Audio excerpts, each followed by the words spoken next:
If you're after a killer gaming projector, this isn't it. With nearly 200 milliseconds of input lag using the HDMI inputs, it's clearly not designed for that, but what it is designed for is being a pretty impressive kind of home theater projector with impressive image clarity for only being a 1080p projector and not breaking the bank too. So if that sounds interesting, stick around. But first, if you haven't already, consider subscribing for more videos like this one every Monday, Wednesday, and Friday. Now, Viewsonic isn't new to the projector game. In fact, I've reviewed a number of their other models, including the little brother to the M2, the M1, and the bigger brother, the X10 4K.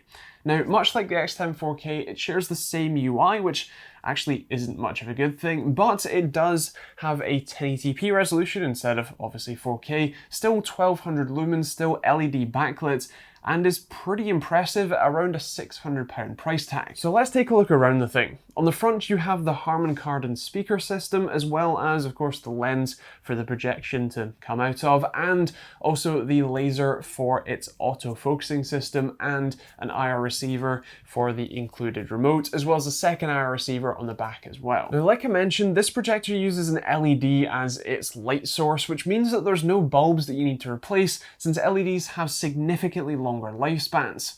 On the back of the device you have the air vent, which does blow out some pretty hot air, but if you can't hear it right now, that's because it's actually very quiet, and so it gets a big thumbs up there. You'll also find the I/O on the back with an HDMI port, a USB Type-C port, a USB 3 Type-A port, as well as a micro SD card slot, audio out, and DC in, and obviously the power button and that IR receiver I mentioned earlier. Now, if you have a look on the bottom, you'll also see the sort of adjustable foot arm type thing, which lets you adjust the tilt of the projector when it's resting on its feet. It's fully rubberized, which is actually really nice and makes it pretty grippy on a desk, as well as a G1/4 thread if you want to use like a tripod like I do to hold it up in the right position.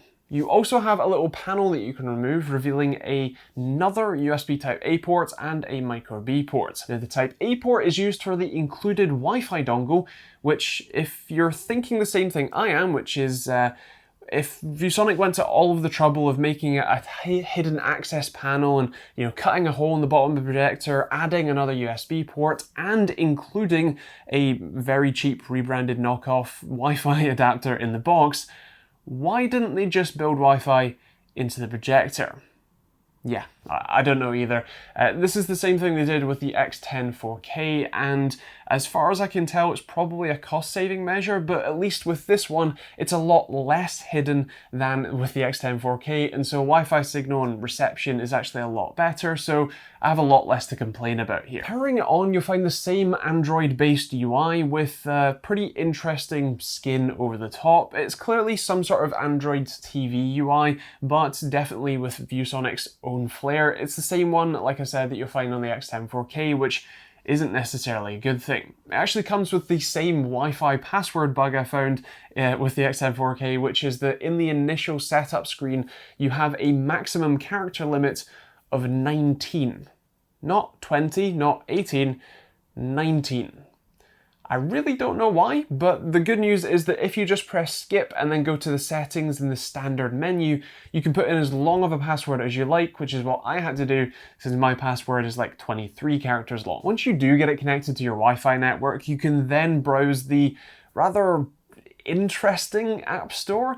It seems to be a relatively custom, or at very least not just the Google Play App Store kind of thing, which is quite important because it seems like the Google Play services and generally Google services are blocked on this device. What I mean by that is when I went to go install the Twitch app, when I went to install it, it prompted me that Google services are not running, not installed, not available, and so the app may not work.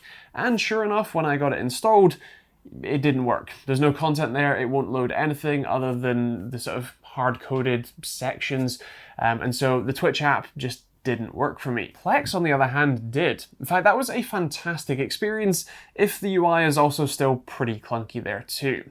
Overall, the streaming experience was good. It wouldn't find a direct link to my in-home server for whatever reason, but when I upped the quality, it ran fine, didn't buffer or anything like that, so a very enjoyable experience. They do also have a YouTube app on the App Store. It's something called like Smart YouTube TV app, which honestly I wouldn't trust to sign in with YouTube, since it seems to just be a repackaged standard YouTube TV application, which, yeah, probably not going to trust that, but when actually watching content on it, it was really good. It had a very nice feel to it. It was just the same YouTube app you can come to expect, so no big deals there. One thing I would mention though is that it seems like since the projector can do 1080p 60 FPS, its own UI will always run at that, and it seems to have a weird motion smoothing which makes 1080p 30 content look like it's 1080p 60.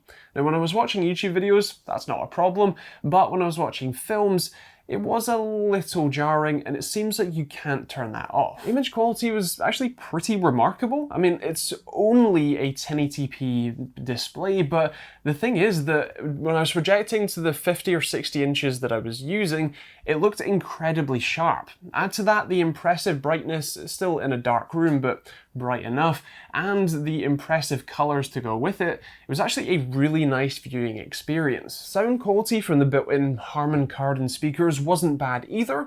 I mean, it wasn't great, but it wasn't bad.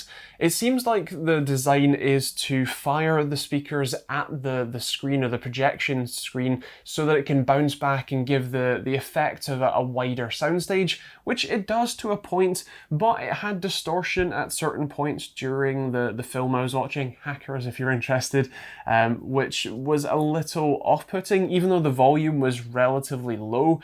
That was something that would put me off this, and honestly made me feel like I'd rather have just a nice pair of speakers connected to this rather than the built-in one. If you'd rather use this as a standard projector using the HDMI inputs, be ready for the input lag. I'm pretty serious with that. When I was testing with my usual total system input lag test, so from a mouse click to a gun firing in game, the lowest I could get was 171 milliseconds, and the average was a lot closer to 200. That's actually slower than my own reaction time, like seeing something on screen and then reacting to it, and so for me, that's just not great. Even just browsing, browsing the web using the mouse, it felt like the mouse was moving through jelly, or jello for you Americans, and just made it feel like a very weird and unnatural experience.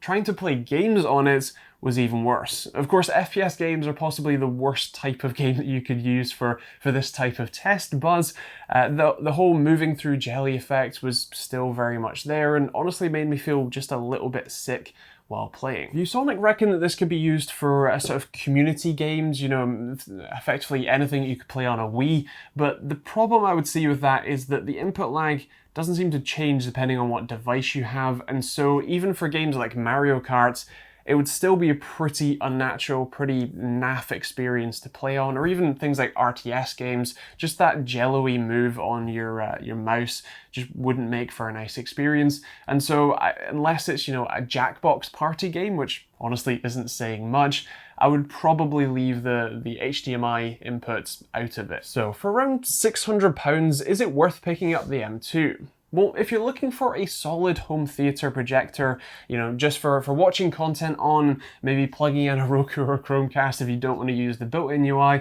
then yeah, it gets a solid recommendation from me. The good inputs selection, the really decent image quality and brightness and colors means that it's a pretty impressive shout, and for £600 or so, that's not too much in the projector world anyway. If you're looking for a more do-it-all projector, one that's going to be fairly versatile to, play some family and friends games on, for example, then probably not, but it will depend on how much you're willing to put up with the relatively slow input lag. Now with that said, those are my thoughts, and I would love to hear yours in the comments down below. What do you think of the M2? Is it, too expensive? Is it kind of just right? Is it far too slow? Anything at all, let me know in those comments down below. And of course, if you want to check out the M2, then I'm going to leave a link to it in the description down below. That's an Amazon affiliate link that will take you to your local Amazon store where you can see pricing when and where you watch this, because it can and does vary.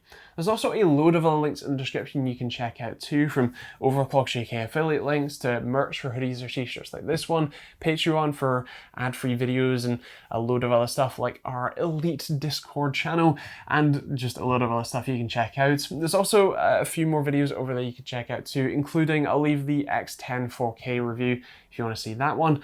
And that is pretty much it. If you have any questions, do feel free to leave those in the comments down below, but otherwise we'll see you all in the next video.